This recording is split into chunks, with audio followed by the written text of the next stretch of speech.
sis, meet me on the porch. At this point, I need everybody to meet me on the porch. I need the black women, I need the white women, and I need the black men. This is Oh, some now you need the seriously black real man, huh? shit that I am utterly disturbed by, and I am just tired because I don't understand why there's this major attack on black women. So this video, if it goes into a part two, not a problem. I'm about to ram it up. I was in the barbershop today, and it was a young black male come in there. He might have been between that 22 to 24 age group. Very handsome, very, very handsome. So I believe he's might have just been coming back from college or graduating or whatever the case may be, because they were happy to see him when he came in. So he sits down, and so they're just talking, what's going on. And he's giving an update. He's graduated, he's got an engineering degree. Oh my God, I'm over there on the proudness. I'm in the background. I don't know him. I'm just kind of sitting down, listening to what he's saying. So the barber begins to get filled in on him. What's been going on? This and that. And he says, I'm coming back. I'm getting married. So everybody, like, great. And I'm so on the side, being so nosy and over there like a proud auntie. I don't even know this young man, right? So they start to kind of converse amongst each other, and they're talking. And so the young man says, yeah, I'm having a little problem. It's a lot going on because I'm marrying a white woman. Uh-oh. And my family, they're not too happy about it. So the barber and everybody was like, oh, well, to each his own, and this, that, and the other. So the barber was just kind of speaking to him, and he said, hey, where'd you meet her? And he said, oh, I met her in college. And he was like, oh, okay, because, back in the day, you had all the girls.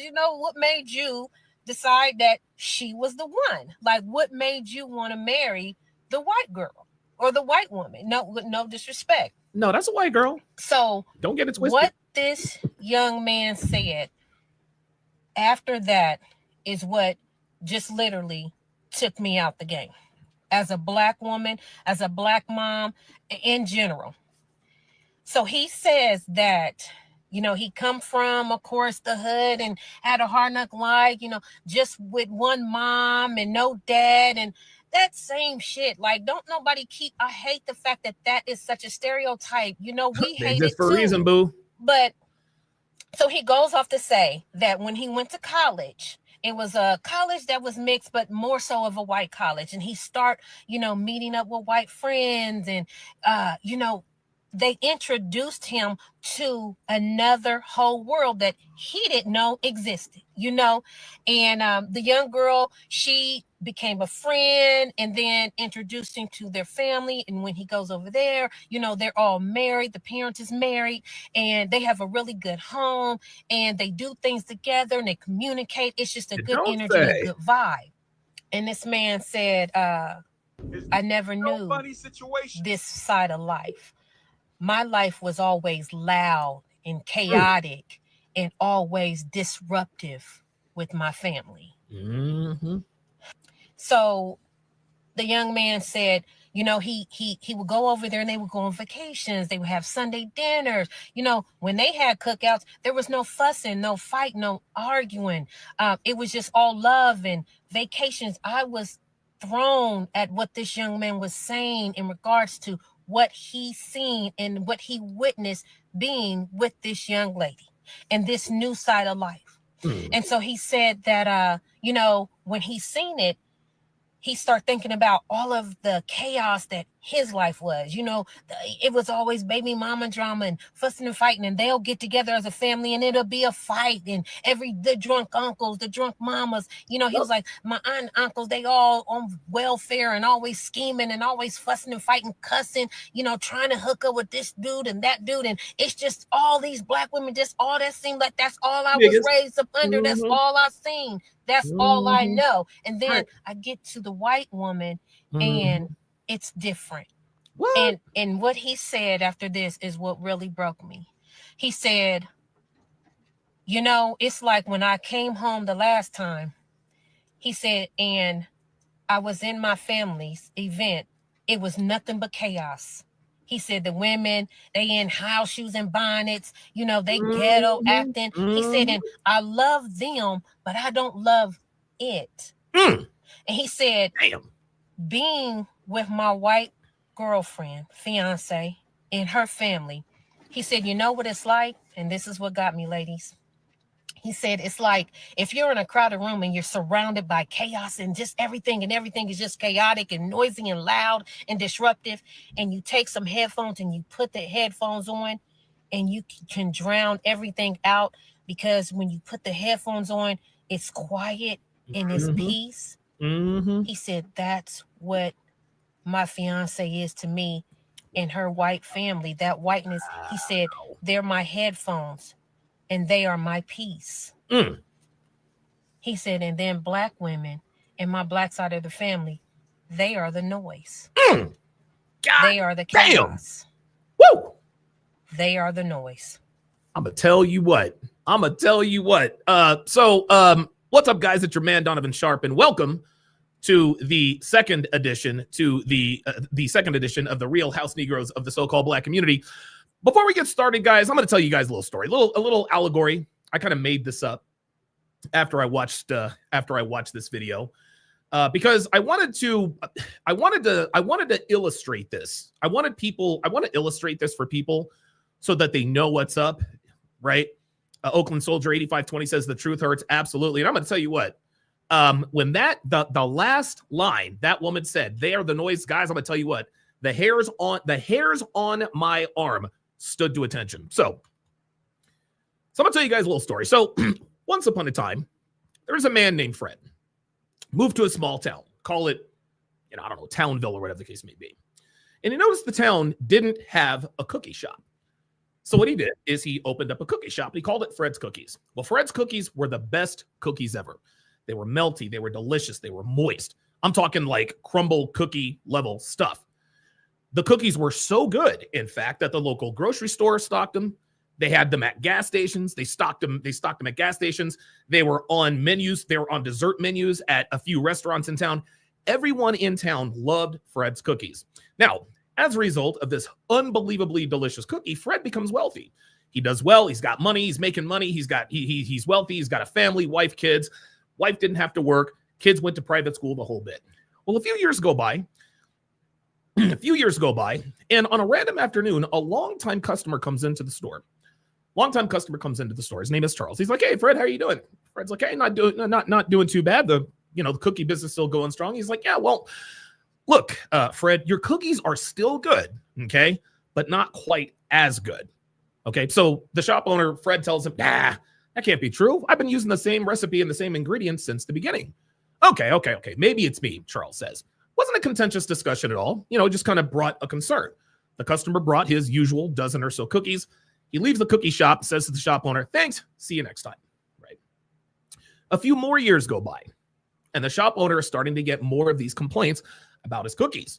People in the town are telling him they're too dry, they're not sweet enough, sometimes they're too sweet, the texture is off, etc., etc. But again, Fred, the shop owner, jovially dismissed their concerns, ensuring them that he's been using the same recipe for years. Well, a couple more years go by, and a new cookie shop opens up right across the street. Now, customers are a little apprehensive, but eventually that new cookie shop started getting customers. Still not as many customers as Fred's Cookies. Now, let me just sort of diverge here so that you guys can understand something economically. Everyone thinks that a shop opening up across the street from your business is a bad thing. Guys, this is not a bad thing. This is a good thing, okay? When you and again, the reason I can speak to this is because I've owned a couple of small businesses. When you are near a business that's the same as yours, you increase your potential customer base. Have you guys ever noticed that all car dealerships, when you go to a car dealership, there are other car dealerships around, right? This is why car dealerships are often right next to each other. Same with the food court at the mall. There are multiple restaurants in there. Same with furniture stores. Restaurants in town, mattress stores are often situated right next to each other to increase the customer base. Well, Fred understood this concept, and this is why he didn't freak out like most small business owners do when a similar business opens up across the street. So a couple more years go by, and the complaints continue to mount. As a result, the cookie shop across the street started to get more business than Fred's Cookies. So Fred finally says to himself, I'm going to find out what is so special about this cookie. So Fred walks outside and he sees his old friend Charles coming out of the other cookie shop with a box of cookies. Now Fred was shocked. So he goes up to Charles and he says, what's going on here? You've been buying my cookies for years. Why are you buying that? Why are you buying cookies from the new cookie shop? I thought we were friends, he said. Charles said, well, look, we are friends, but I got to be honest with you. The new cookie shop has better cookies now. Fred gets upset and he says, why? Why are his cookies suddenly better than mine?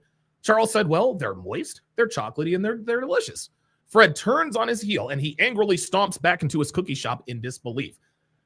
And the thing is Charles used to say this about his cookies, and now he's fraternizing with the enemy. How could he? Well, a few more years go by, and this time Fred is on the brink of bankruptcy. Fred's Cookies was struggling to stay above water. He was behind on his business loans. He had to lay off a few of his employees because he couldn't afford to pay them. I mean, times were tough. So in desperation, he mortgages his house to keep the business afloat for just a few more months. But a few more months later, things were much, much worse. He had to lay off his entire staff. So now he had to work at the cookie shop 7 days a week. He had to pull his kids out of private school. His wife left him. I mean, his entire life is falling completely apart. Well, the day after he laid off his staff, his now estranged Charles stops into the shop for a visit. Fred tells him all about the failing business. He tells Charles, my wife left me. I had to pull my kids out of private school. So Charles suggests, well, look, Fred, why don't you make your cookies like the cookie shop across the street? Fred says, because the townspeople love my cookies. Okay, they shouldn't like their cookies. They should like my cookies because I was here first. So Charles finally calms him down and says, look, something changed in your kitchen, Fred. Fred says, what are you talking about? I've been using the same recipe for years and years and years. I've never changed it. Charles looks around the shop. He says, I don't know. Maybe it's the equipment. Maybe it's the oven you're making the cookies in. Nonsense, Fred says. I bought the best oven money could buy. You remember when I bought it, don't you? He asked Charles. Charles said, yeah, the Cookie Maker 2000. You got it at the appliance store. It was touted as the best. It was touted as the best oven that you could buy to make cookies. So Fred says, right. So it can't be the oven. Charles sighs and says, Fred, it has to be the oven. The oven doesn't cook the same as the oven that you threw out. Fred says, well, that's not true. The Cookie Maker 2000 was all over TV. It was all over magazines. It was all on the internet. It was touted as the greatest oven in the world to make cookies. Charles says, I don't know, Fred. Your customers are starting to dry up your customers started drying up when you bought that thing. That has got to be the problem. It has to be the oven. Fred gets upset and says, but all of the reviews were 5 stars and the cookie shop owners raved about how great it was. There is no way it's the oven. Charles says, okay, I'm not going to push it anymore. I was just trying to help. Fred says, yeah, I know, and I appreciate it. So the two get up and walk outside. When Charles asks Fred, well, where are you going? Isn't the shop still open for another few hours? Fred says, yeah, but I'm headed to the bank to get another loan. Well, for what? Charles asks. Well, to buy another Cookie Maker 2000, Fred answered. Charles says, what? Are you kidding me? Why? Fred says, well, because the one in my cookie shop has been giving me major problems for the last few years. Suit yourself, Charles says, and they go their separate ways. On his way to the bank, Fred happened to see through the window of the cookie shop who had taken all of his business.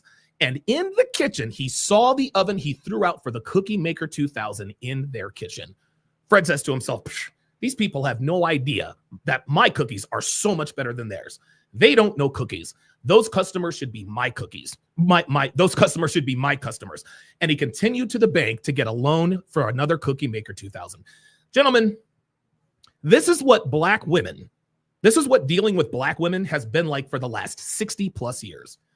Feminism convinced women that it was good for them, just like Fred was convinced that the Cookie Maker 2000 was the best oven on the market. And over time, black men started to notice subtle changes in the behaviors of black women and we started to voice our concerns, just like the customers at Fred's Cookies. But black women ignored the concerns of black men and continued carrying on with the girl power movement, just like Fred refused to change the way he made his cookies. Over time, things got worse and worse for black women, and black men started voicing their concerns a little louder now. Still, the black woman wouldn't listen, just like Fred continued to ignore his customers' concerns despite the fact that things were still getting worse. Decades later, black men started dating outside of our race, as well as now telling black women why we're dating outside of our race. And still, The American black woman refused to change, just like Fred refused to believe that the Cookie Maker 2000 was the problem. And now here in 2025, there is literally no hope for black women. The top black men have completely checked out. Any black man with any status, clout, wealth, etc., chooses non-black women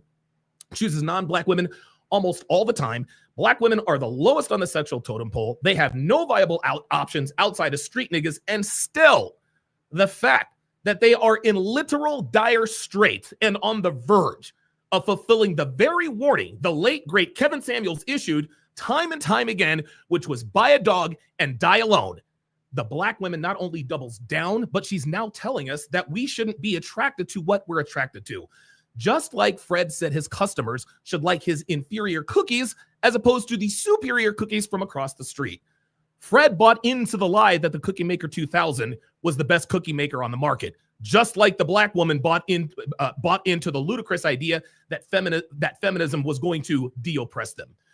When black men discovered that the American black woman wasn't his only option, we started dating outside of our race. And surprise, surprise, the black woman who did her level best to shame us, to ridicule us, and to mock us complained about it, just like the customers who discovered a better option across the street.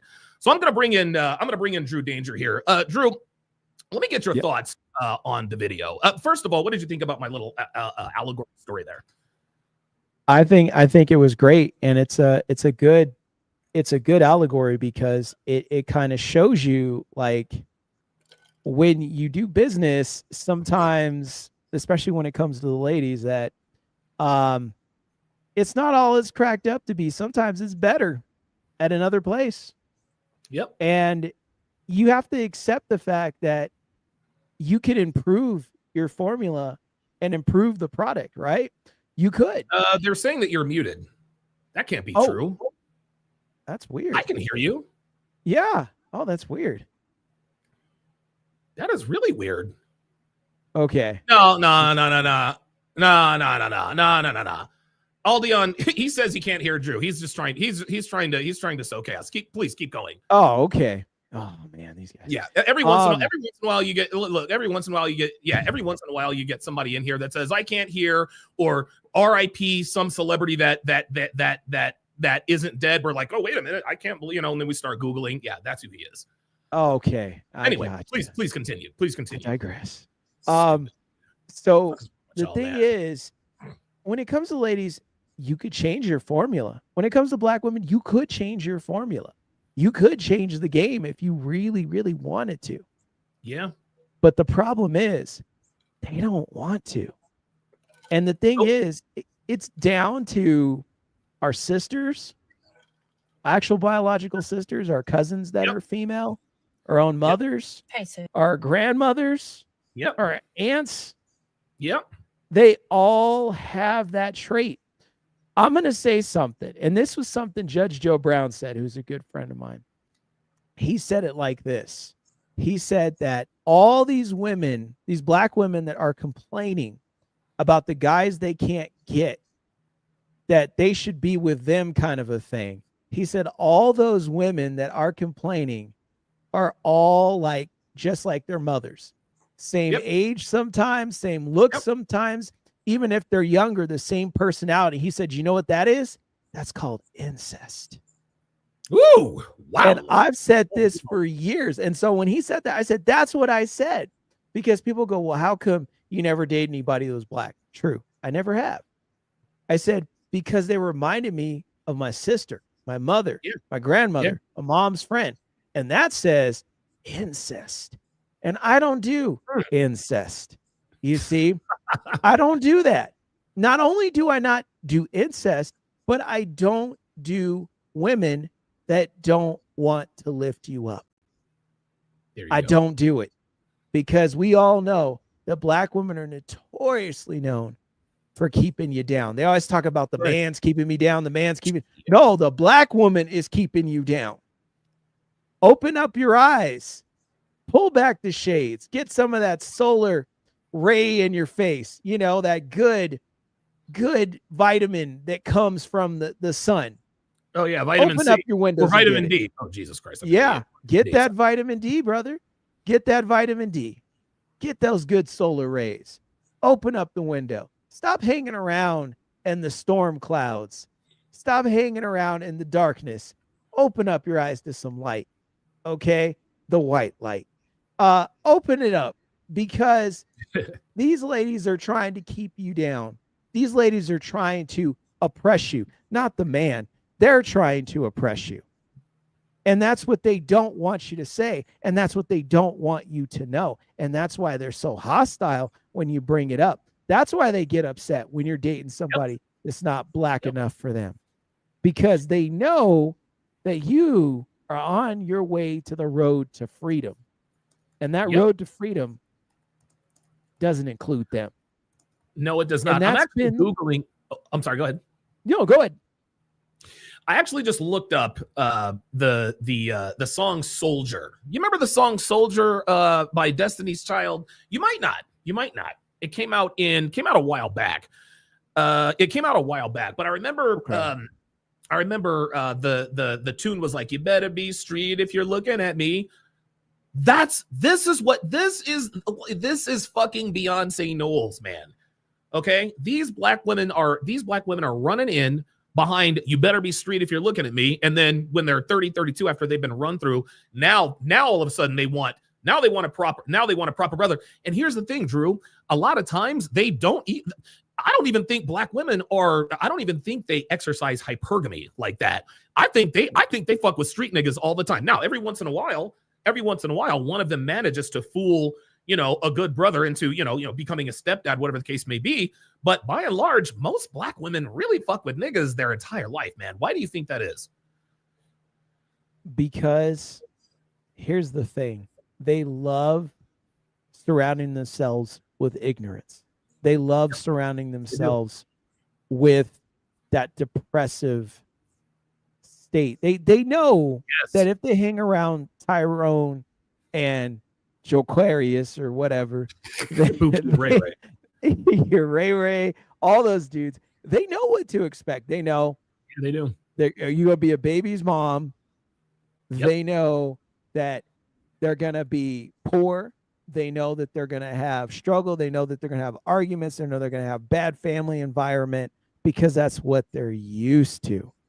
Yes, they are. See, it's like battered wife syndrome. They can't shake it. They can't shake it. It's like, it's a crack addiction to that battered wife syndrome, that bad family environment. That's what they want.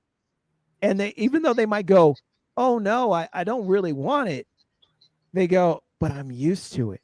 I can't leave it alone. What about this guy over here? He's really nice and, comes from a good family. Oh no. That's not good enough for me." You know what they say? Well, he's not really my type, right? Yeah. Yeah. Hey, Blaze, what's going on, brother? How you doing, man? He's corny. He's not my type.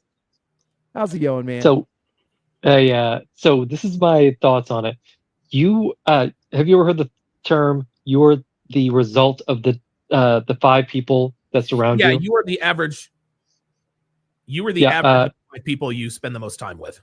So all of black media is all hip hop. They turn black men like Carmelo Anthony into thugs, and what they do with the black women, they make women attracted to thugs. So this is why you have when these men on the Pop Balloon show speak educated, the women just are so turned off. Every single time. And so they have a twisted masculinity because what started the toxic masculinity thing? It was feminism, and black women are the canary in the coal mine, but the media for white women and like the other races, they are not as toxic or pervasive as that, but they still have do employ that, and you can see the dating market shifting and getting more toxic across the board too.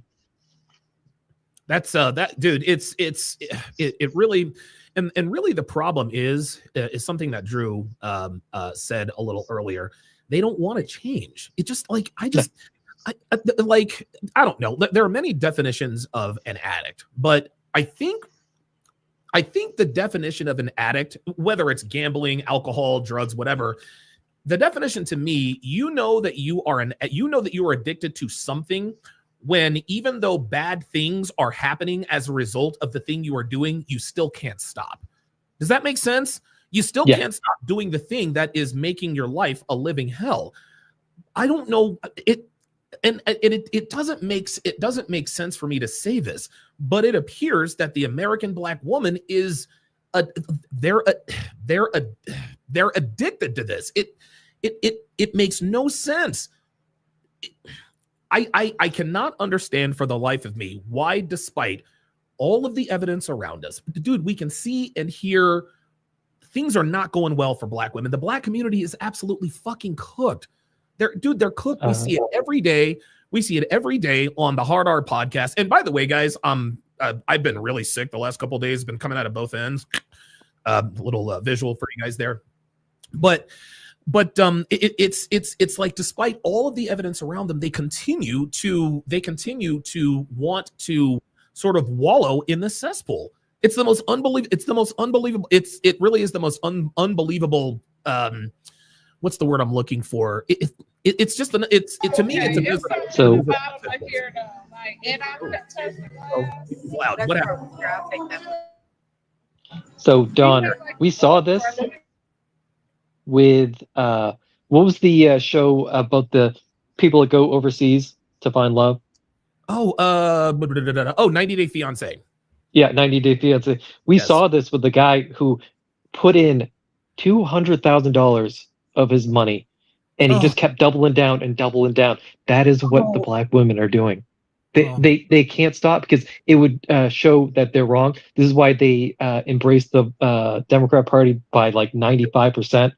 Yep. And even though their communities have gotten even worse and worse, they threw the men out, saying we can do it all on our own, and it has crippled them, because now they're raising their daughters to be just as toxic. And it's just saying, yeah. So we've been joined by Phantom 313 as well as Jamie Herring. But before we get to them, shout out to Shane Will Win with the $10 super chat. Says black women have been conditioned to be wet for Tupac in a suit type of nigga. Becky is just swooping in to collect the best brothers for long-term relationships. Truer words have absolutely never been spoken. 313, what's going on, brother? How you doing, man? What are your thoughts on all this? I'm doing pretty good. A little under the weather, man. Oh, dude, you and me both, brother. Yeah, man, this weather changed. It's nice out here in Jersey, man. You know, just got the bug, man. But I'm glad y'all brought this topic up, because I'm gonna say something like this, man. You gotta go back even further than that. Like during Motown with Mary Wells, I have 2 lovers and I'm not ashamed. Ooh, you better preach. Oh my God. And I'm a Motown person. I grew up with Motown, my mom, my dad growing up. So yeah, Mary Wells saying that you got 2 lovers, I'm not ashamed. And not only that, you have to go back with you have to go further 20 years from that, maybe, yeah, with maybe 25 years after that, when it came to MC Lyte, I Need a Roughneck. And also Adina Howard, I need a freak in the morning. I need a freak in the morning. I need a freak in the evening. You know, Adina Howard, I need a roughneck nigga that can satisfy me. Yeah, freak in the morning, freak in the evening. Yeah, it's like MC Lyte, need a roughneck. You know, and then what you see on TV as well, with this love and hip hop stuff that's going on. You know, all it's doing is just is making these women thinking they can actually live that type of lifestyle these women are living, and they can't live that type of life. Now that's why you see a lot of men there's a lot of black men saying, you know what, I don't want to deal with a woman like that, because she's gonna look at me like I'm less than a man, or less than a black man, because I might as well deal with someone that's outside the race that's gonna treat me like a man. Yeah, man. Look, and you know what they always say is, get in where you fit in, right? And you know the crazy thing about it is that the same women that says that about men, especially if one of her girlfriends is dealing with that type of man, and she's like, why are you dealing with that type of man? It's jealousy, but it's also like an interest in her. Like, maybe, how would it be if I would deal with that man that she's dealing with? When Phantom was talking, when who has been elevated as black women? It was Cardi B, Nicki Minaj. It's all ghetto gangster bullshit. And are they doing it to get noticed? And of course, I think they're plants where they elevate them to ruin the culture from within. But it like we used to have Mary Tyler Moore, which was a Yes. good representation of women, but everything coming out of black women is just like degeneracy. That's all it is. That's all it is, and they embrace it. Chris Williams, good to see you in here, my friend. So, what are your thoughts? Tell me what your thoughts are on the video. On the video, so I mean, look, this is a rarity that we have a black woman that is aware like this, and shout out to I her. wouldn't even say, Chris. I wouldn't even say she's aware. She was made aware. Yeah, she didn't want to She was know. made this, aware. but she had to. People need to hear this. You know what I mean? Like, especially black women. That's why when they do hear it, they get so frustrated because the truth hurts. You know, Yes, and it's like looking at yourself in the mirror. It's always hard to see your reflection when you don't see all the good, but we got to hear that stuff. You know, why is it always that any non-black community can call it their trash and not have like such a hissy fit and be all in their emotions and feel so oppressed? Why can't black people do that? Right. You know, but this video though is just a very big eye opener for the black community, and hopefully, you know, many can learn from it. But look, I've dated black, white, Asian, Hispanic, you know, pick and choose. But look, man, hey, when they say the white woman's their savior, I will say they got a little bit of one-upness over the black women right now today, especially because let's take it back. Let's take it back. Black men to the black women already lost respect because what? One, we were thrown in the dungeon and freaking just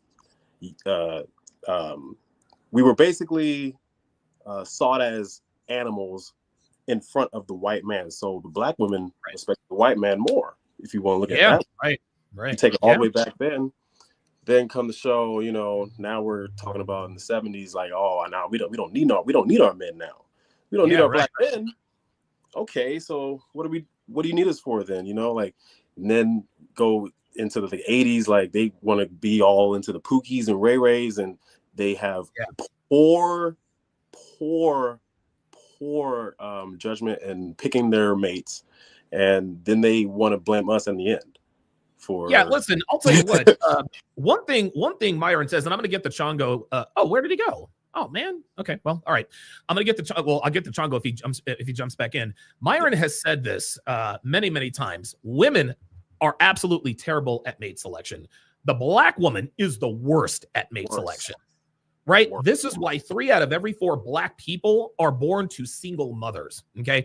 And this is 10 Rays Tube with the $5 super chat says, end welfare and all of this madness ends. Let's go around the panel on that one. Drew Danger, what are your thoughts on ending welfare and all the madness ends? Okay. So here's the thing. The welfare system is extremely abused, especially by the black community. I know people will say, well, there's other people. Yeah, sure. I got you.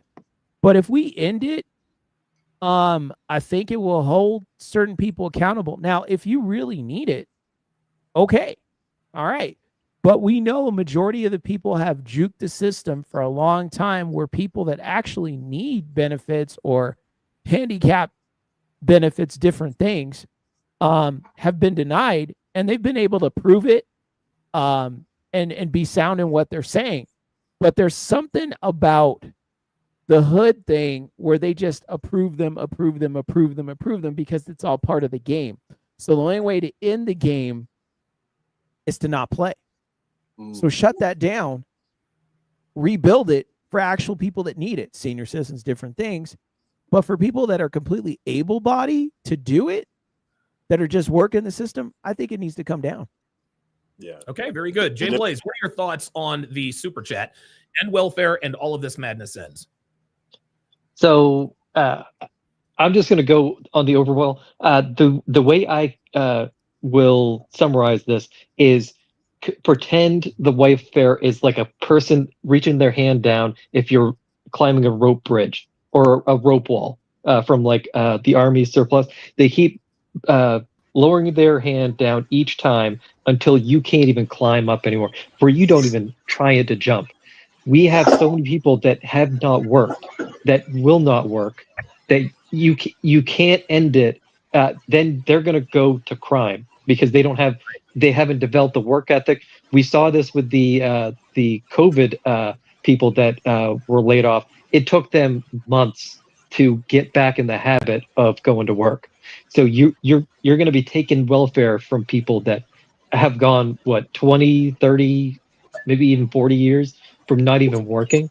It's not like those habits need to be developed. So it's not about taking welfare away. It's about incentivizing hard work. And dude, give a carrot. All people do is give sticks.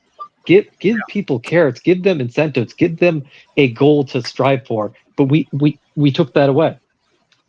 Wow, very well said. Phantom 313. What are your thoughts on taking on welfare, ending all of this madness? Is that in totality or just in a black culture? Wow. Because I understand the chat, but the super chat. But is he saying in totality or just in a black culture? Because No, if he's saying in totality. I think he's saying in totality. And if you end the welfare system, then all of this madness ends. Like Jay Blaze said, some people actually need it, but at the end of the day, man, if you end it, you might as well have a whole reset. With everything that goes on in this country, just hit that reset button and start all over again. Start from the ground up, like ground zero. Okay, very good. Chris, what are your thoughts on ending welfare and all this madness ends? Let's see, man. If you end everything right now, the welfare, it's literally gonna, like you guys have been saying, it'll be a reset. It's gonna take some time for Black women to want to comply and go back to I guess a sense of traditionalism, being the man is the man and the woman's the woman. Because without this feminism, and once we go back to the basics, they're not going to be afraid to be like, okay, yeah, I'm the girl now. Like they're not going to be afraid to let the man be the man and take care of it. Well, can I say something about that? I understand where you're coming from, but even if they end welfare and women start to actually go in the workforce, because you're going to have there's a lot of lazy men out here, Sure. And it's going to force women to actually go in the workforce. So it's not going to really change the fact that she's going to start saying, "Well, I'm more masculine than you," even if they decide to end the welfare, because it's still going to be a tug and war. You can never meet a common ground, because at the end of the day, a woman is going to still say, "Well, I'm doing this, I'm doing that, I'm hustling, doing my thing," whether it be OnlyFans or being a nurse or getting my degree or whatever case may be. It's always going to be that tug of war, whether you end it or not.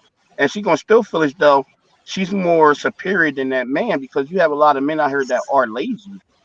How about this? We considered OnlyFans as part as that welfare. Yeah, I agree with you on that. But I agree with you on that. OnlyFans is a form of welfare. Chongo, man, what are your thoughts on this? Wow, I never even thought of that. 2 points I was going to make. The point about the welfare thing. Can y'all hear me? Yeah, we got you, man. Okay, bet. The welfare thing. The welfare gives Black women an incentive to not have the man in the home. They won't get approved if they have a man in the home. That's one of the things that they say. Like, if you've got a man in the home, you're not going to get it. So they get the welfare by not having the man in the home. The other point I was going to make, as far as my own experience, is the last 2 relationships that I was in. Right. Last 2 serious relationships, one was with a Black woman and one was with a white woman. One person got chosen for marriage and one didn't. We'll put it that way. The relationship I was in with the Black woman, it was like, this is the biggest red pill that I ever got in my life. It was like, and by the way, she was taught this by her family too, but the Black woman was very combative, feminist, wanted to run the household, wanted to belittle men, wanted to do 50-50. I make the rules. And the girl who I'm married to currently, I've been with her for 7 years. She's a white woman. full opposite end of the spectrum. Total submission, allows me to lead, allows me to discipline kids however I see fit as the father. The black woman was taught this by her family, right? Her dad, mom, everyone taught her to be independent, not care about men, what they want, what they need, what she can provide as a woman. Was taught to be an independent of men, and being independent at school, but it does not work for relationships. Okay. All right. Very good. What we're gonna do now, guys? Does anybody have any other thoughts on this? Because I'd like to actually react to the video again. I know I played it earlier, but I'd like to react. I just want to say one thing. Yeah. Back in the 70s, you had the show called Good Times, right? Yeah. And I believe James Amos was the most popular black father figure on television.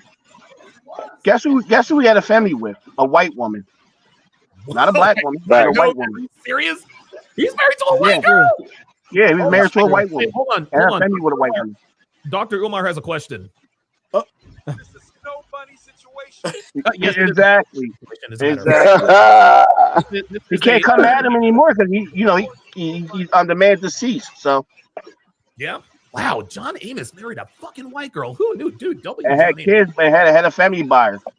The I'll greatest believe American father in the 70s married a white woman. Father married a Go figure. motherfucking white girl. And they All right, so found out about it. They dug it up after he passed away about his past. King Life in the chat says even fat nigga season only want the snow bunnies. No Shaniquas. Somebody saying Carl Winslow, Philip Banks. Jesus Christ. Yo, dude, all those boys. All right, so we're gonna react. Mr. Quintanillas. I'm gonna stop it periodically and we will discuss. Here we go.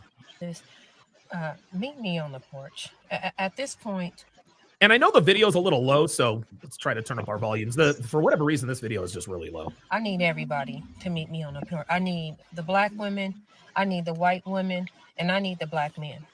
Oh, ain't that something? Now you need the black man, she says.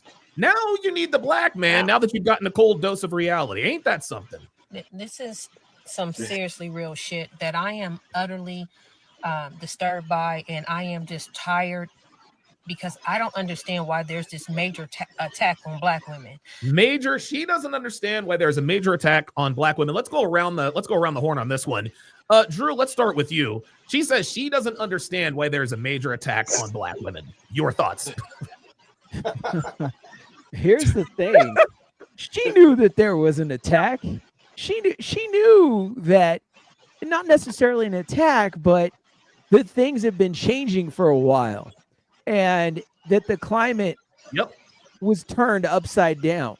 See, this feminist thing that the black community has with women, they thought that because they have the shoulder pads, the tough power shoulder pads, that they could just shove their way through society and people were going to give them whatever they wanted to.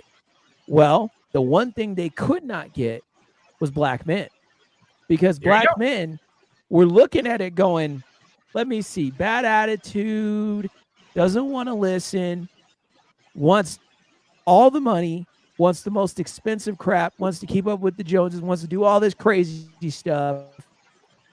Family's a mess. Mother-in-law's a mess. Let me see. Or have none of that. Or less than that. Which one am I going to take? Not to mention, other groups like to wear their real hair. Okay? So it's like, I get real hair. I get real affection. I get real compassion. I get a real person that's really going to listen and really work with me and build me up, and I can build it. I'm going over there. Amen. Real shit. Hell yeah. Over there. You can negotiate it. Go over here and deal with I'm gonna go out of order here. Chris, jump in here, man. What are your thoughts? What are your thoughts on her saying she doesn't understand why there is an attack on black women? Okay, so my man, Danger, you hit it on point right there. I also wanted to add to you what you said. Yeah, they don't get black women that they really want. They get black men. I mean, excuse me, they don't get the black women. They get black men. They just get the pookies and like the ones that's not really provide and be a good father and like actually be there. And hence why we have so many single mothers now, because they're poor judgment, you know. So they could get what they get, who they can. Men like the non-niggas, like they are smart enough to be like, okay, I have options. I'm gonna go for who likes me, you know. And True. Black women, they put on this front like, you know, we love our black men and all that, but stop the cap, please. We see it all. Look at Devon Shaw. Look, okay, perfect comparison. Will Smith married a black woman. Alfonso Carlton married a white woman. Who's more embarrassed now? There you go. And it's funny, isn't it? Isn't it funny? Isn't it funny? And I'm gonna go to Jay Blaze after this. I'm gonna make two very, very, very quick comparisons here. Do you guys remember when the 30 for 30 documentary OJ Made in America came out? You remember that? I do. Oh, yeah. There was one sports commentator who made this absolutely blew my mind, because it was released, I believe, around the time that Muhammad Ali had passed, and he said, "Isn't it interesting that, you know, when you know back in the 60s, the United States hated Muhammad Ali, but they loved O.J. Simpson." And now here we are in 2016. We revere Muhammad Ali, and we know OJ to be OJ. You understand what I'm saying? And so now, remember watching the Fresh Prince of Bel-Air. We saw there was Will Smith and cheesy ass Carlton Banks, and we all called him a clown, and we all called him corny. Who's laughing now? Who's laughing now? We had Will Smith, DJ Jazzy Jeff, and the Fresh Prince. Oh yeah, Alfonso Ribeiro. Oh yeah, you're a Carlton Banks and da da da da da. Who's the corny nigga now? Who's the corny nigga now? Yeah. He's living like a king now. Jay Blaze. Yeah, He's right. living- Jay Blaze. What are your thoughts on this woman's declaration? I'll get to you in a second, Drew. What are your thoughts on this woman's declaration that there is an attack on black women? Like, we as men, we do calculations. We look at the positives and the minuses, and the minuses with black women are I think are we past 70% fatherless sons, and we don't have any control over that. It's the women, and dude, black women should be cleaning up because they age way better than white women in like, you know, skin tone and like black don't crack. But I think it's if they could increase their like diet and stuff. But dude, they just I think that the diet's bad. The family planning. It's like we just do calculations. It isn't worth the risk anymore. No, I totally agree. Drew, jump in here real quick. You had a quick thought? Yeah. I don't know if you guys saw the clip of Alfonso Ribeiro, that played Carlton at that Steel Panther concert when he jumped on stage, and he was like, you know, I think he said, hey, he said, all I see is beautiful, lovely blonde chicks in here. And he said, you know where I am every place, every time. What do I walk out with? A lovely blonde chick everywhere, every time. And he did this on microphone, live on stage at the concert. The clip is out there on YouTube. I'll send it to you. It's hilarious. Dude, you got to send that shit. And where's Will Smith? He got with a hood bitch that was obsessed with Tupac. Look at the comparison. By Tupac. She ruined his career. He was the biggest star in the world, like constant A-lister. Unbelievable. Fan of 313. What are your thoughts on this woman's? I don't want to call it declaration. Her assessment that this is an attack on, like that. There's this attack on black women. Oh, it's baloney, man. There's no attack on black women, man. At the end of the day, man, it's this women look for three tiers, man. High earning man they can't get, the man they can get they don't want, and the man that's in the bottom of the barrel they can get, which is the Pookies and the Tyrones and the Ray Rays with 5 kids with six baby mamas. That's what they can get. And when you talk about the Carlton and Will comparison, we could talk about the T and Tamara comparison. Tamara married a white man. Tia married a black man. a Hollywood actor. She out here right now, divorced, busting up somewhere on Vegas on the strip floor, Yeah. while she's happily married to a white man with a family. Unbelievable. Are you serious? Yes, sir. Oh my God. Chris, what you got? Yo, I just thought of something. How can black women, like, how can she say that they're under attack? When I think about it, don't black women, think about this, don't they have the most simps? Do you think they have the most simps out of any Oh yeah, gender? 100%. And it's not even Yeah, they do. from black men, it's from everybody. Everybody's trying to cater to the black woman. How are you feeling attacked? Now, Chris, do you remember Boys to Men? No, you're right.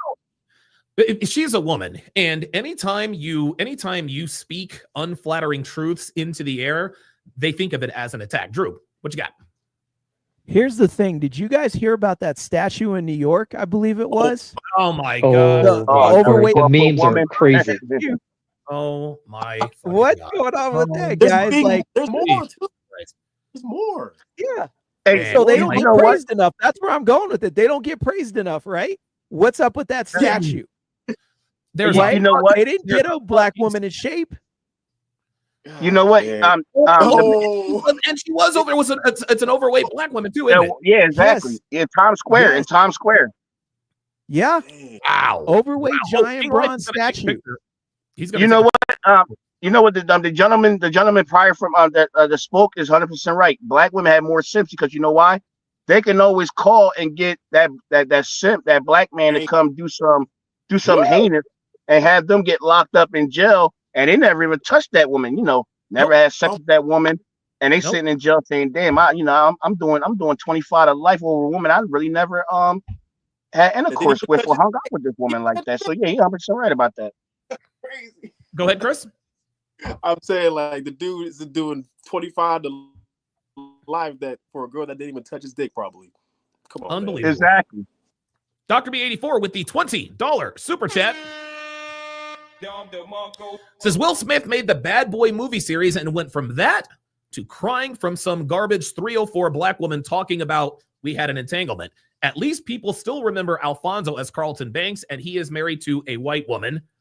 Is this a snow bunny situation? Why, yes, it is, Omar. Wait, yes, it is. Go ahead, Drew. What you got?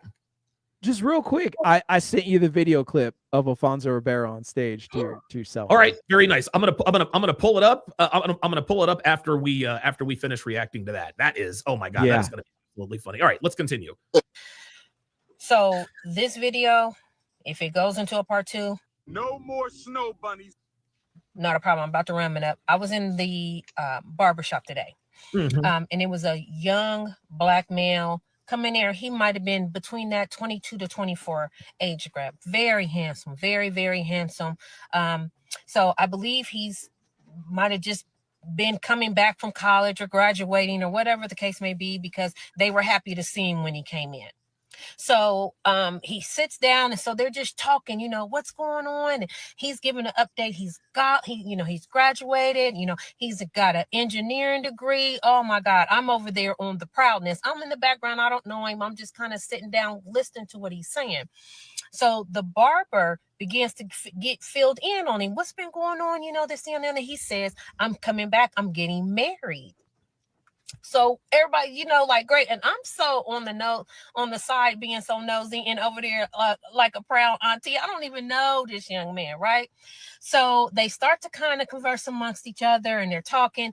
And so It's interesting. What's very interesting is that we're actually watching her go through these emotions, because she already heard what she heard, but in her storytelling, she really is excited because she thinks this kid is going to marry a black young woman. man says, yeah, I'm having a little problem. It's a lot going on because I'm marrying a white woman.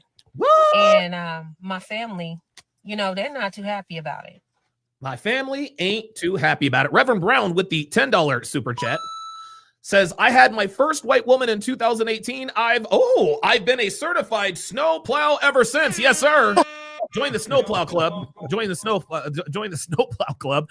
Okay, so let's talk about black families having a problem with their black sons marrying white women. Let's go. Let's start from Z this time. Chris, what are your thoughts on why do you think, other than the obvious, what are your thoughts on black families putting pressure on their black sons to marry black women and getting all up in arms when we choose non-black women?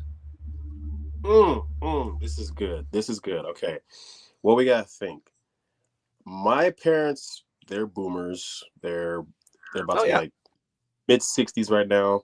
I can remember a time in some girls' home and some white girls.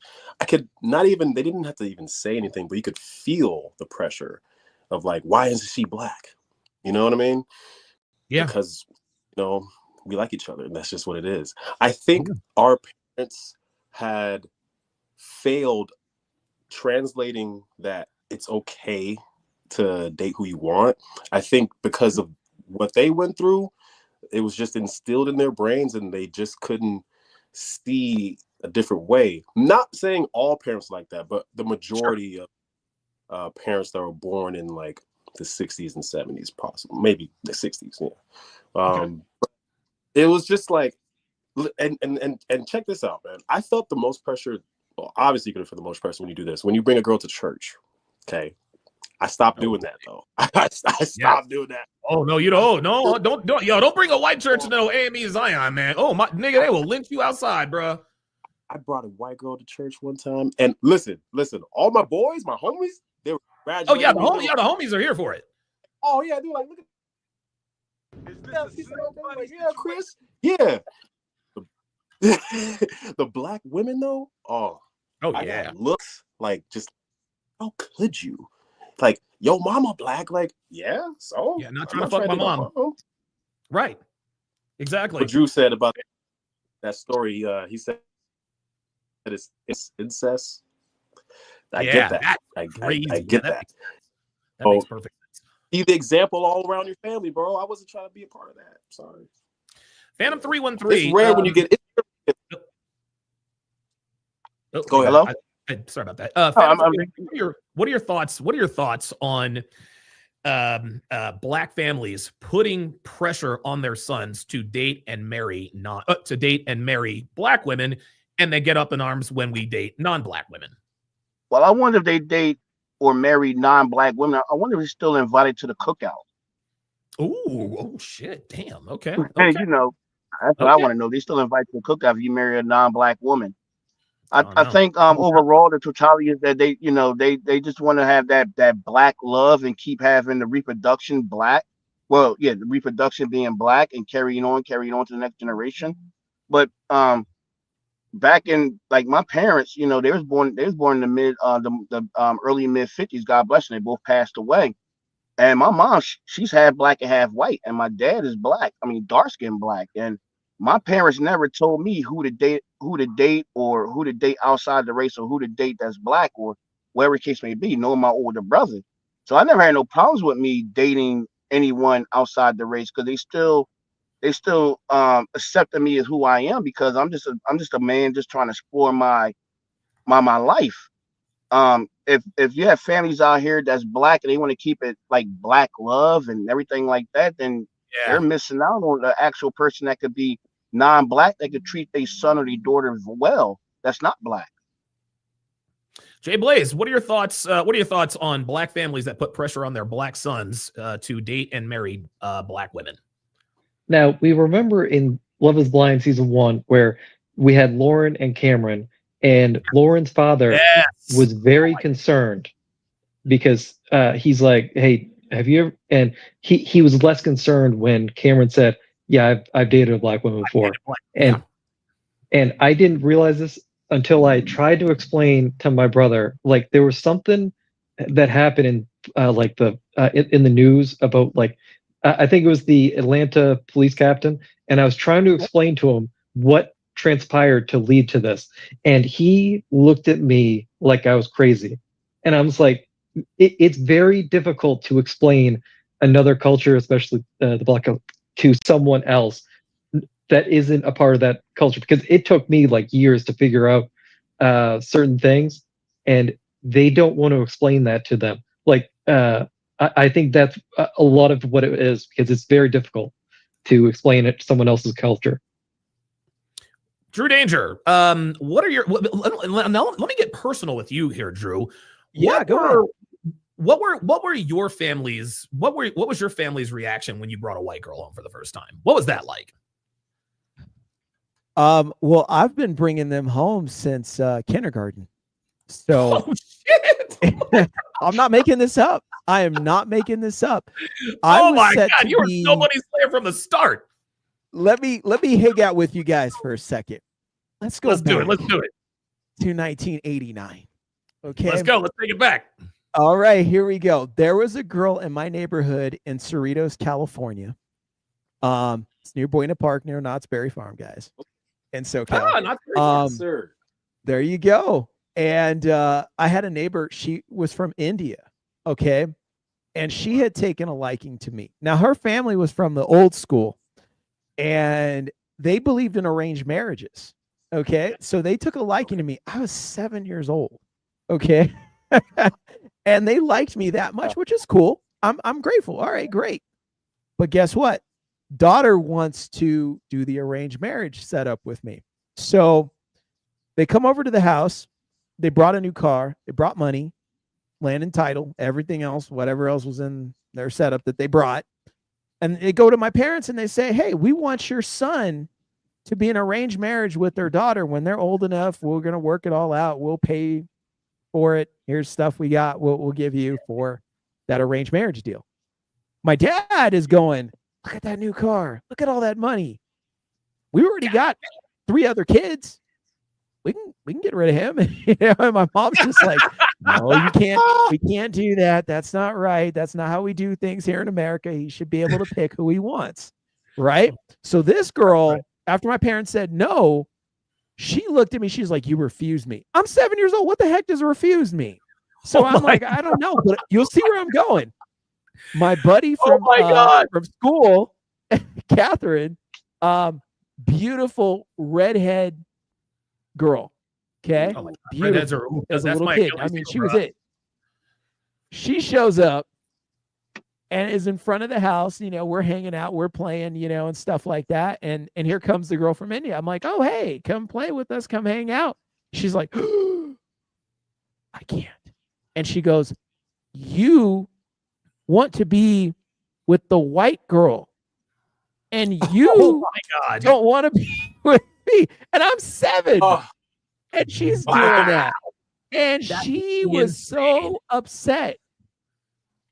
And Catherine told her, listen, we can all be cool with each other, but he's mine. Because, you know, kids, they got that possession thing. Well, he's mine. So she shut it down. So this started back. Check it out. So at 7 years old, you had a snow bunny fighting the curry bunny for you. Unbelievable. Yes. Yes. Oh my god. Yes. That's crazy. I had to shut it down many times because there were black girls that were interested in me back then as little kids, you know, the little cute puppy love thing. And I would tell them, I'm like, you're a great friend. We can hang out. But as far as I'm concerned, I'm going that way. I like her. And they're like, who? Oh, her. And I heard that from kindergarten all the way down. My parents were used to it. My dad told me, he said, listen, by the way you've always moved, I think I know what exactly you're going to marry. And he said, listen, if that's what you want to do, I'm all for it. You just tell me what time you want me to be at the wedding or when you want me to meet him. If you like her, I love her. I'm all good with it. So don't worry about it. He said, now your mother, on the other hand, she's going to hate you for life. She's never going to like who you bring home. Yep. Her and her goofy friends are going to be telling you, date the black woman. Your mom's black, all that stuff. I was like, whoa, no. Mom's half black. So stop it right there. I said, Dad, you know this. Ooh. Okay, let's get down to it. Great grandfather was an Irish guy from Ireland, Jarman McCaney. You don't get any more Irish than that name. Okay, he was a white guy. Jarman from McCaney, Ireland. My grandmother was from the Choctaw Nation. My great grandmother. Wow. So, and then out come grandma. So, mom is half in there, and a good section of her is Choctaw Nation. So, how is she going to tell me who and what I choose to date. I was defiant against my mother every way. And here's the best part. You guys are going to love this. I love to stick it to my mom, my aunts, and my mom's friends. Every chance I could get. Dude, They would ask, "Are you dating a young lady?" Look, I was never that bold. I was never that bold, but I was absolutely defiant. He was trying to be the black sheep of the family.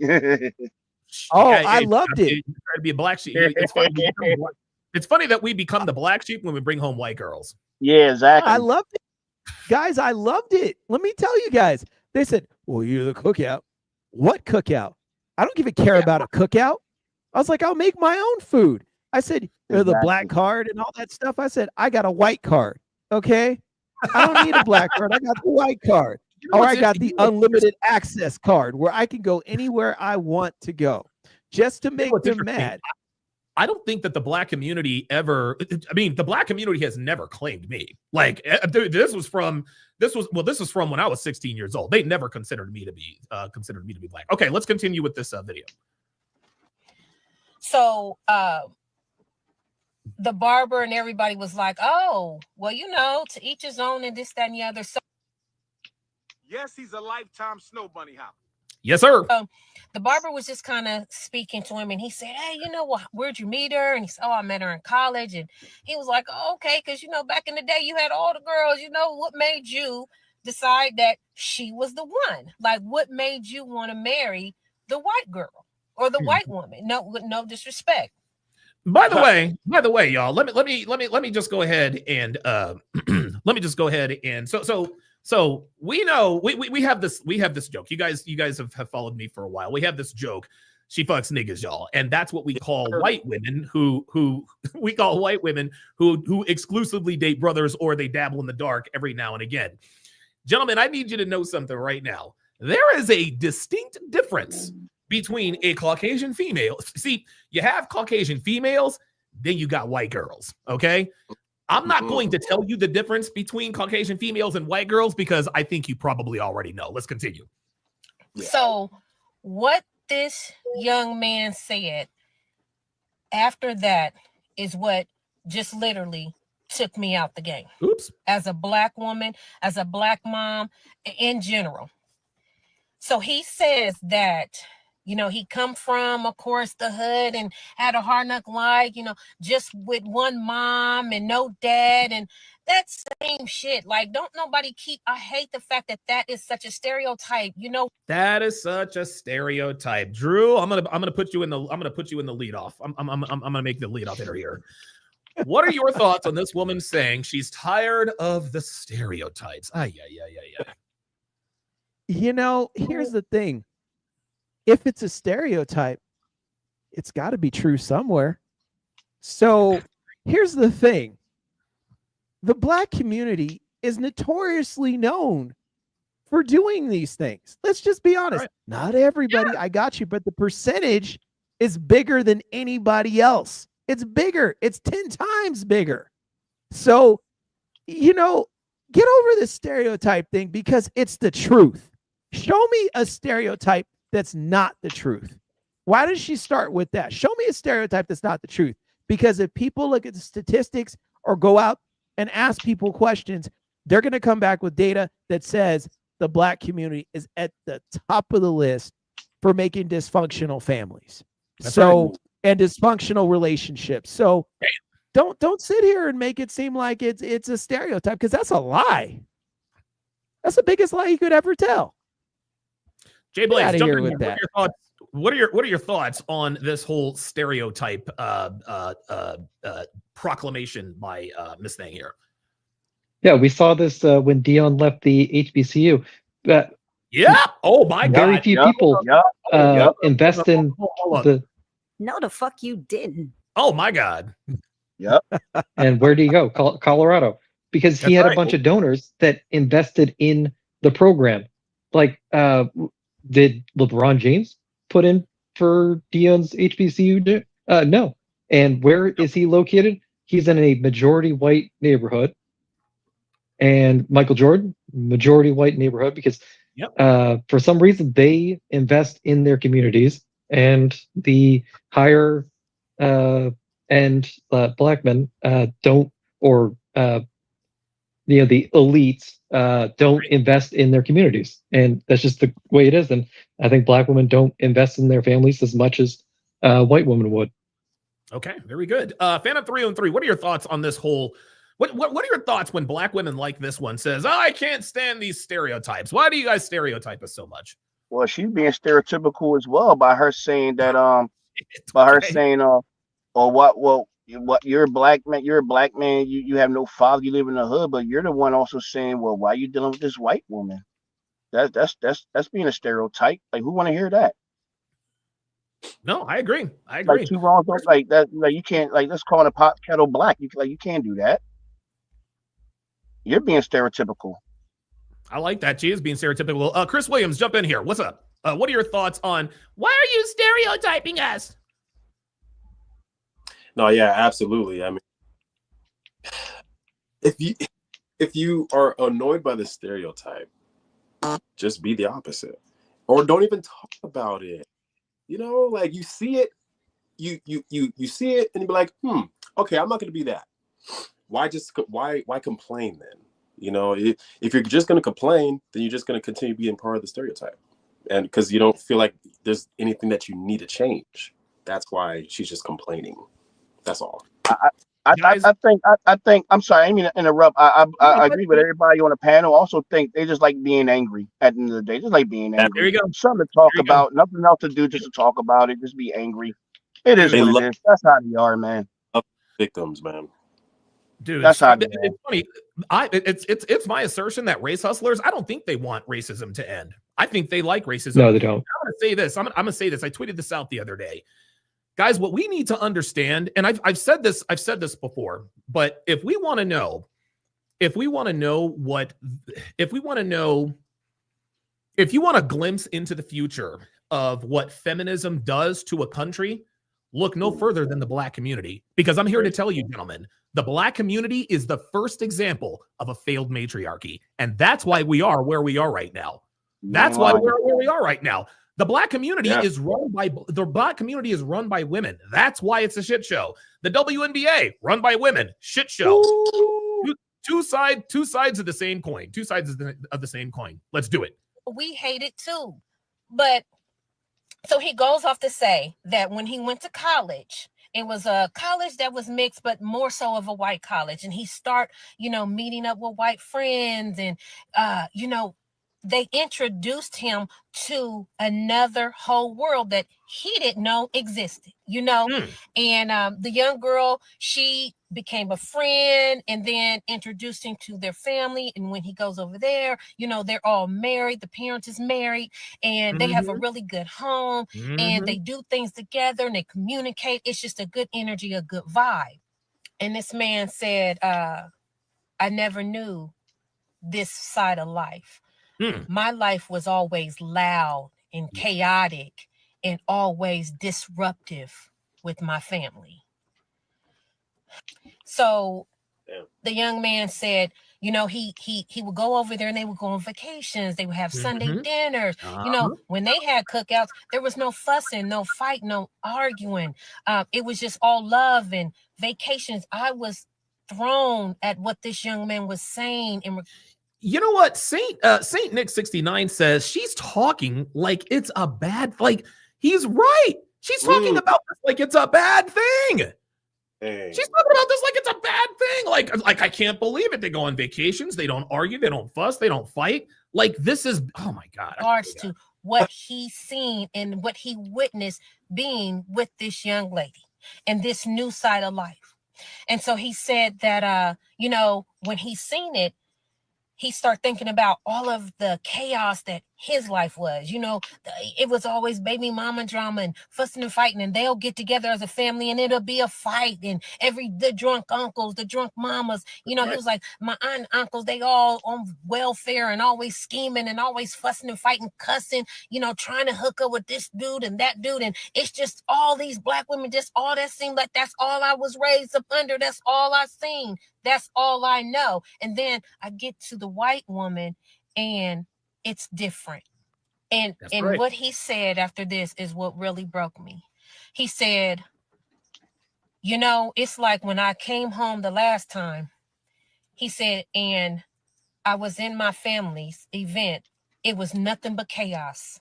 He said the women, they in house shoes and bonnets, you know, they ghetto acting. He said, and I love them, but I don't love it.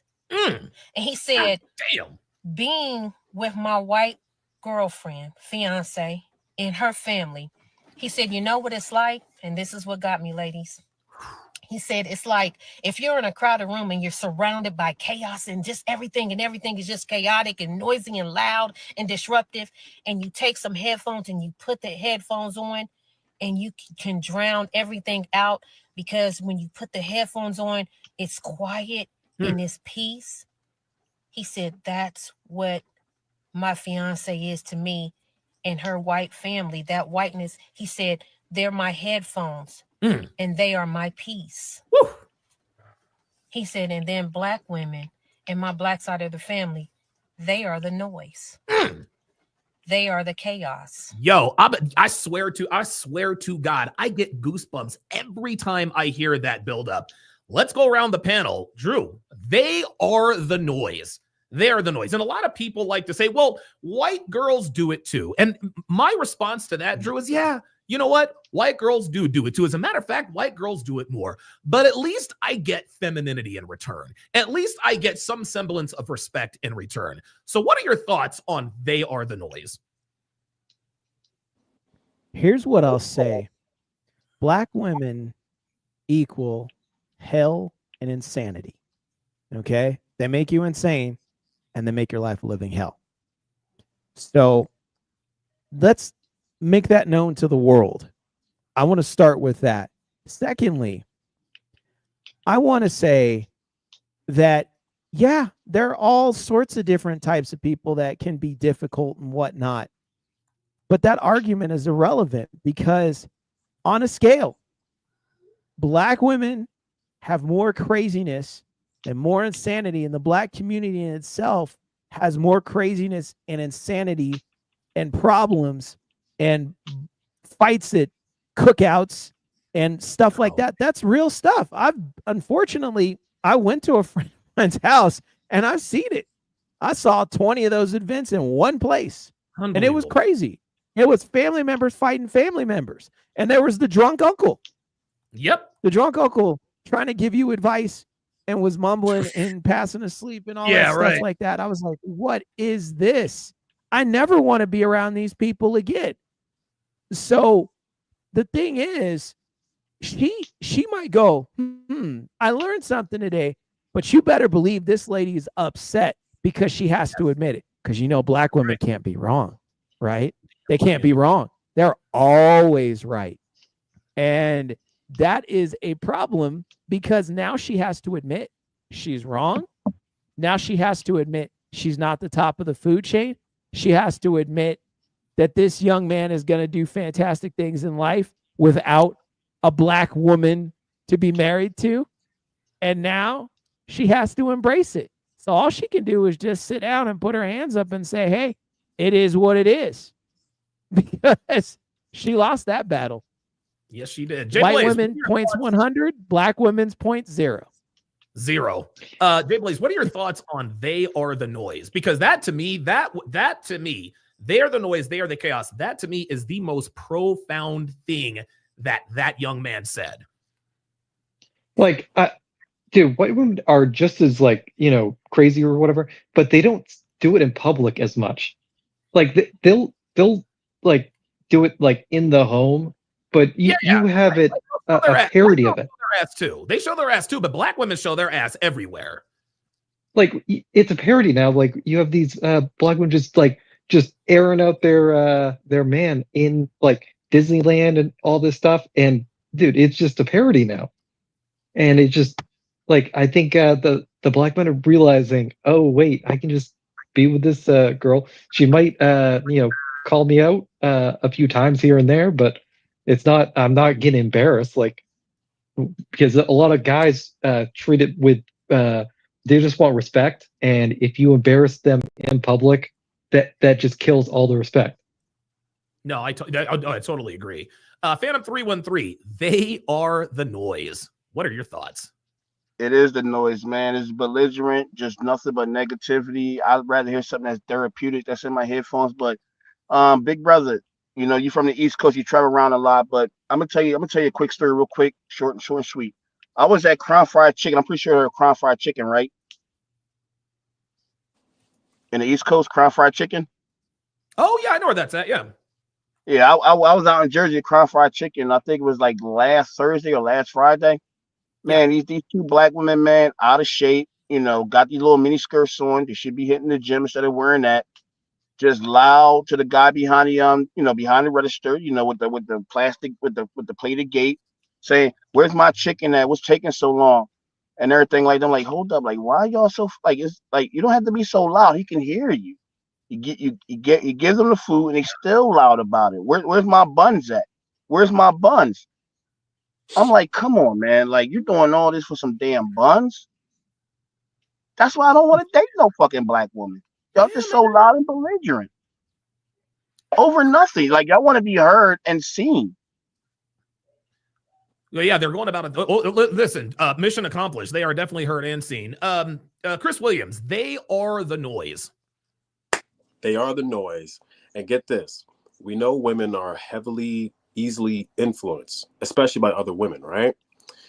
The black woman's influence towards other races of women is very heavy too, because we're seeing today it's not even just the black women that's acting like this. Yes, it comes from them, but now I'm seeing it seep into other races. And when you talk about like, oh, the Caucasian women and there's white girls, which one do you think is getting the influence from the black? There you go. So it's the white girls, you know. I've seen that like kind of disperse into other races, and I'm like, dang, this black woman influence is getting out of hand, because it's almost like if you're not crazy and rowdy like that, they'll call you out for not acting infeminine like they are, because that's right. One of the girls are feminine. It's wild. It's wild. Black Neighbor 2009. Good to see you in here. He says the black woman influence is the television. Yeah, it's the television and it's the culture. Missy D says white women can bitch and moan and be ghetto too. She's not wrong. It's good. It's the good black and white women who are lumped in with the belligerent ones. Move away and you'll see how good people can be. Missy D, sweetie. Respectfully, that's a bullshit take. White women can be ghetto. White women can be ghetto too. Who wants to go first? Phantom 313, go first, man. She said, "What about other races can be ghetto?" Yeah, she says white women can bitch and moan and be ghetto too. Fuck out of here. Yeah, but no, they can't, because you know, at the end of the day though, they're not gonna call one of their cousins or one of the imps when the imps Pookie and Ray Ray try to get you jumped or red rum.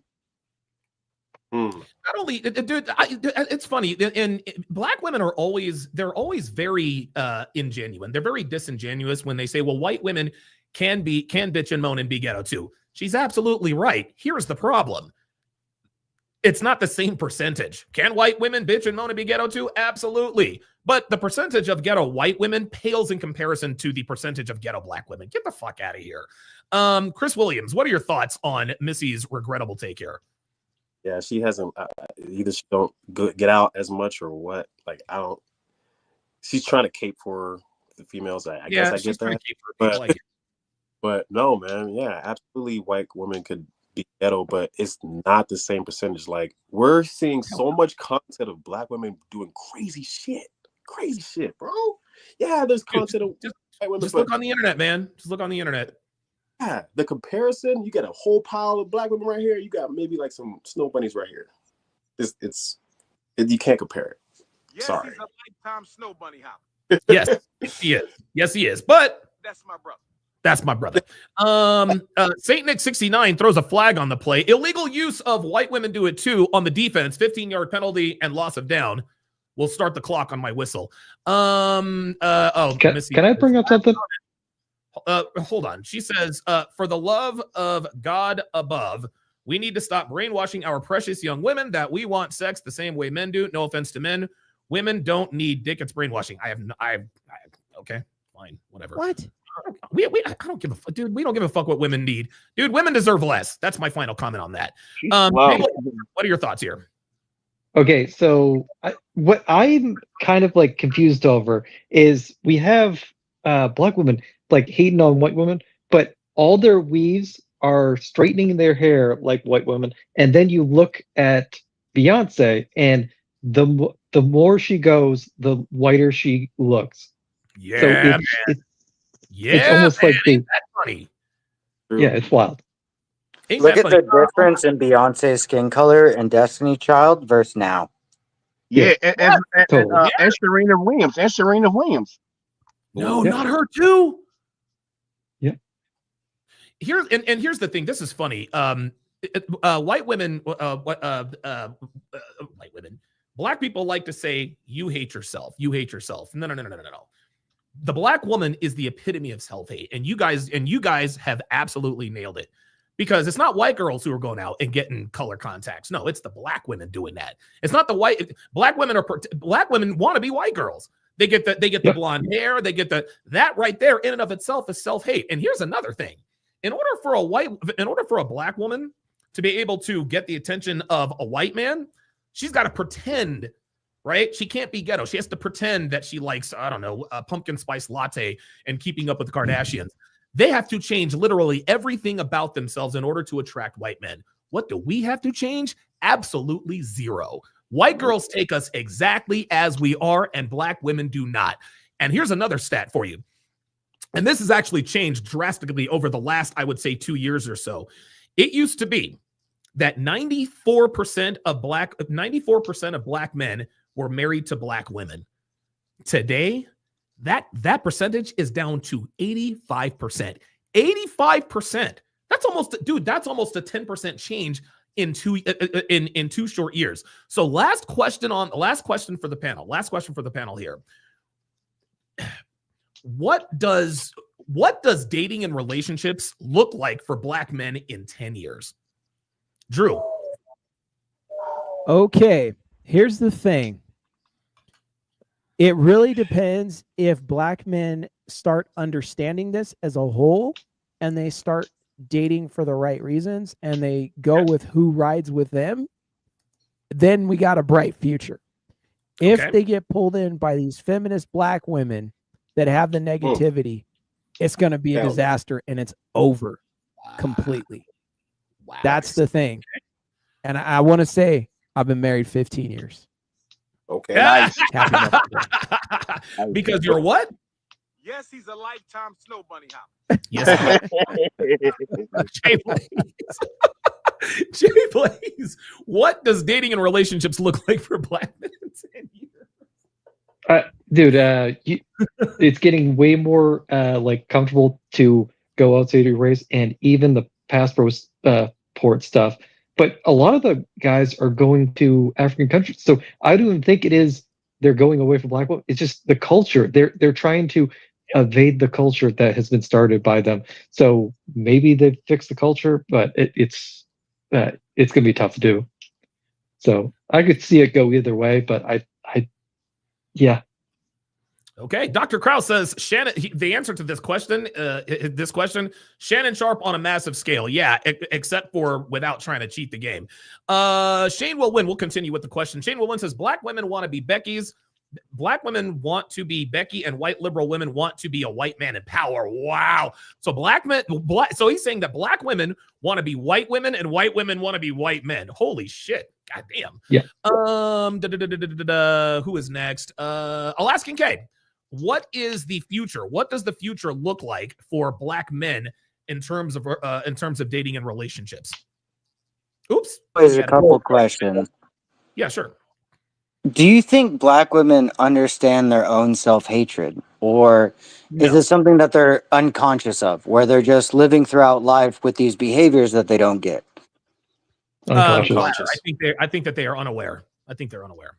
That's probably fair. I just wanted to get your guys' consensus. That's all. My next poise is, I think black men have been moving away from black women for years. Like, granted, let's take away the government interaction with potential fatherlessness, but Okay. I think black men have been driven away from black women for quite some time.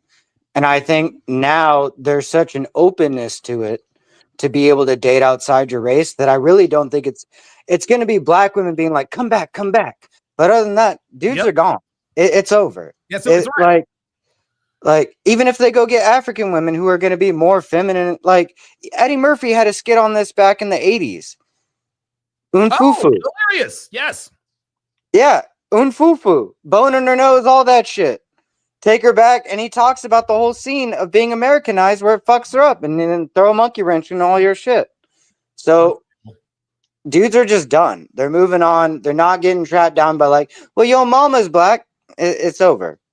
And Alaskan K, you're black, am I right? I am white. Oh, I thought you were. I swear to God, I thought you were a black dude. Never, I thought you. Well, you you told me that I brought this up once, and when you thought I was black, and I said I just had a lot of black friends growing up. So Oh, okay. All right. Well, okay. Well, then nobody can. Then nobody can brand you as a nigger lover.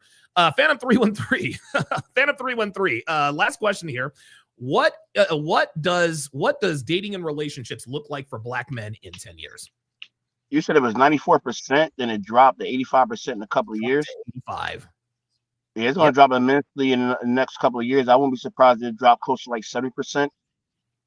Me personally, I think black men, date outside the race if you choose to, but make sure you choose the one that loves you and respects you for you.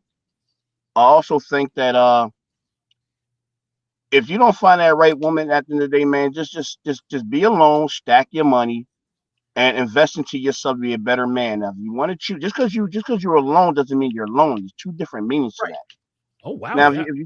if you decide to go to another country, like the Alaskan just said, to Africa, and you want to deal with an African woman, Nigeria, wherever the case may be, the countries in Africa, keep your ass over there. Don't bring her back to the Western Hemisphere. Hell no. Oh my God, guys, did you listen? That right there cannot be overstated. If you go get an African woman or a Brazilian woman, Ukraine, whatever, if you get your passport and you go off and get a woman, guys, you need to make a pact with yourself that you're going to have to understand that you got to stay over there. Do not bring those women back to the United States, because trust me, especially if you're a black man, dude, black women will actively try to sabotage that relationship. They absolutely will. Chris Williams, what are your thoughts? Something's going on with my one of my cats is under there. What does dating and relationship look like for black men in 10 years? In 10 years, it looks like black men are going to be more open. Well, we already are, but open to dating outside of our race. We're going to be not held under that kind of pressure that we felt over the years, like we used to. And for the black women, I mean, it's kind of looking like you got to good luck, really. I mean, good luck. I do see a lot more because of the black men going outside of race. It's going to be a lot more mixed babies. Yes. And guess what? Those mixed babies are going to go to black men too. Yep. So, I mean, does that mean that there's going to be more black women to choose? That's kind of what? Yeah, it's kind of it is kind of a paradox. Yeah. But will the mixed women from those be good? Better than look. I've always said by the year 3000, but I've always said like by the year 3000, like everybody in the world is going to be the color of a paper bag. There's not going to be any race. We're all going to be mutts. There's not going to be any race. All right, guys. Well, listen, guys. Fantastic. Does anybody? Okay. Let's go around the panel and give your last thoughts. Drew, fire first. I just wanted to say, thank you for having me here, and don't forget that Alfonso Ribeiro video. It's only like 1 minute. That's right. That's right. Oh, yes. Yeah, Hold on. you got to put that on. That's gonna be our anthem right there. Hold up. Hold on. Oh yeah. Okay. All right. Here we go. This is gonna be fucking awesome. Hold up. Let me see. First, I'm gonna do this. All right. So I'm gonna play the Alfonso Ribeiro video. Let me get it up on the screen here. I know this is bad radio. No, we stop this share. All right, and Dude, I'm so much better on OBS because I have everything. I have everything at my fingertips. This is a little. There we are. Okay, share my screen and old footage resurfaces of Carlton. Okay, there it is. All right, here it is, guys. Here it is. Water though, he's having a bad time. I'm not even gonna go for Alfonso. What happened to Alfonso? He's always seemed pretty at peace. He's hold on. I'm gonna send you a clip. Keep talking. I'm gonna send you a clip, and it's gonna change your whole world. Uh-oh.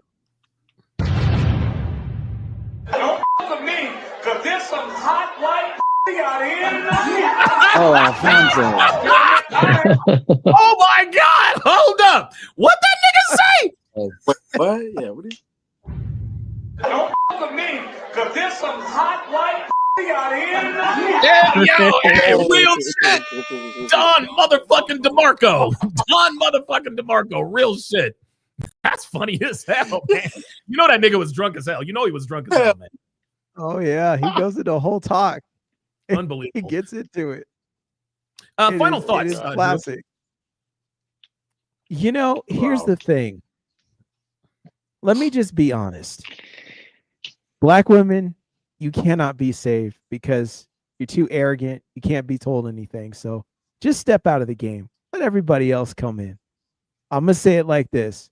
White is right and black is whack when it comes to the female species. Okay? That's just what it will be. And you need to embrace it. Stop trying to hide. You guys want to act like men. You're so anti-feminine. It's ridiculous. So no wonder men aren't attracted to you because you act like men. You act like my brother. So why would I want to be around you? And for those older women that want to claim things after they've ran through the carousel and then they show up 40 years old, ready to date and marry and all that stuff, it's over. I'm going to say it like Colonel Troutman said in First Blood to John Rambo. It's over, Johnny. It's over. It's a done deal, guys. Thank you so much. Drew, didn't you know?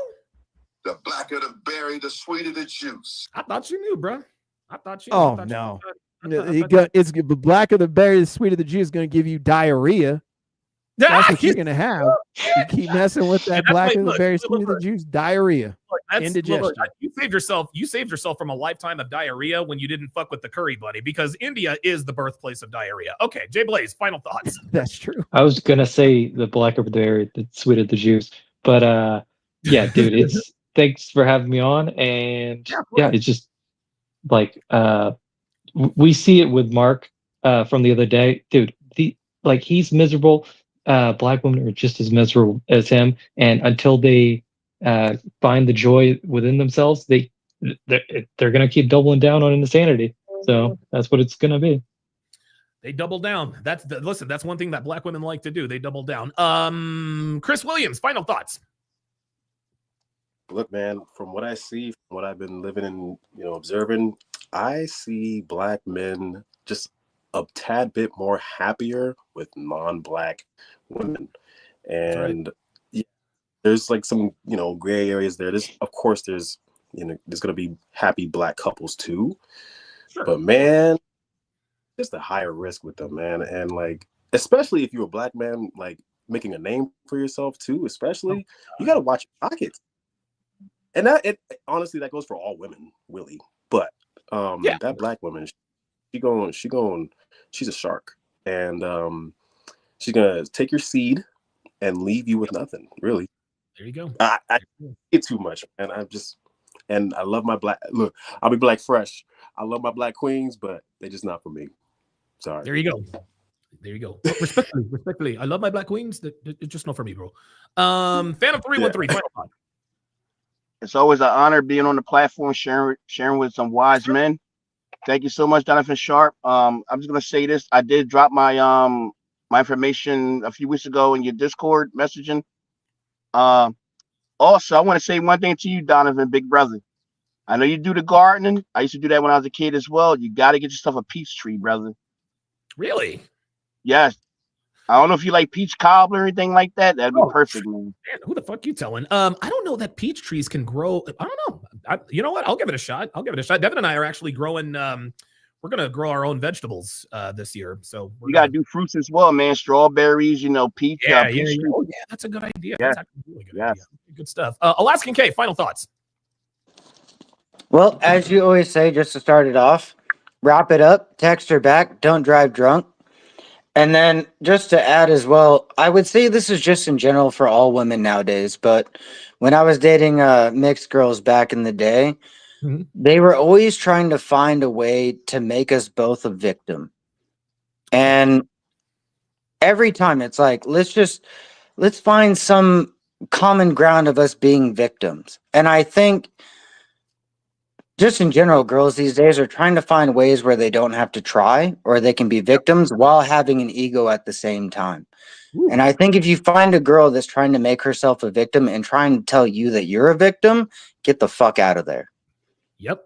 That's exactly right. Yep. This is what black women do. They try to convince the world that they're a victim, and then of course that carries over to the black man.